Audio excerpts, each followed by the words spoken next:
Good afternoon বন্ধুরা, দুপুরের রান্নায় চলে এলাম। তারা মার আশীর্বাদে তোমাদের সারাদিনটা খুব ভালো যাক। তো এখানে আমি ভাত বানিয়ে নিয়েছি বন্ধুরা, সব ভাতই হয়ে গেছে। এখানে একটু কালকের ভাত ছিল, এটা আমি গরম করে আলাদাই রেখেছি, ভাতের সাথে ভাত মেশাইনি।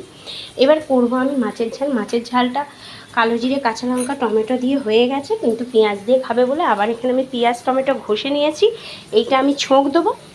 তো আর এখানে আমি উচ্ছে ভাজা বসিয়েছি, এখানে বড়ি ভেজে রেখেছি। করবো আমি শুক্তো। যাই কিছু রান্না করি না কেন সবটাই তোমাদের জানাবো, যেহেতু রোজই আমি বলি ব্রেকফাস্টে কী করছি, লাঞ্চে কী করছি। তো 10 মিনিট বাদে চলো আবার ফিরে আসছি। দেখো বন্ধুরা, পেঁয়াজ টমেটো দিয়ে মাছের কালিয়াটা করে নিয়েছি, খুব সুন্দর খেতে হয়েছে। ওপরে একটু ধনেপাতার কাঁচা লঙ্কা ছড়িয়ে দিয়েছি, যেমন দেখতে হয়েছে খেতেও খুব ভালো হয়েছে। এখানে একটু সর্ষে পোস্ত বাটছি, আর একটু বাটবো এটা শুক্তোর জন্য। শুক্তোর আমি উচ্ছে বড়িটাতে রেখে দিয়েছি, আর এখানে সমস্ত আনাজ, ঝিঙে, বেগুন, আলু, রাঙালু সব আমি ভাজা করতে দিয়েছি, ওগুলো ভালো করে ভাজবো। শুক্তোটা আমি ছড়িয়ে দিয়েছি বন্ধুরা, এই যে সর্ষে পোস্ত দিয়ে জলও দিয়ে দিচ্ছি। এবার ফুটে গেছে, কম আঁচ করে ঢাকা দেবো।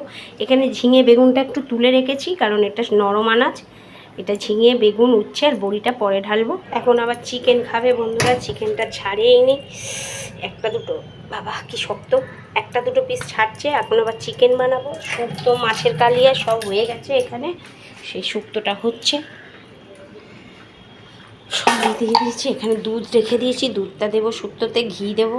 খেতে খুব সুন্দর হয়েছে বন্ধুরা। এই যে ঘি দিয়ে দিয়েছি, ঘিটা গলিয়ে নিয়ে দিয়ে দিয়েছি, একটু দুধ দিয়ে দিয়েছি, নুন মিষ্টি সবই দিয়ে দিয়েছি, রাঁধুনি বাটা দিয়েছি, সর্ষে আর পোস্ত একসাথে বেটে নিয়েছিলাম, ওর মধ্যে একটু আদা দিয়েছিলাম, সব একসাথে বেটে করেছি।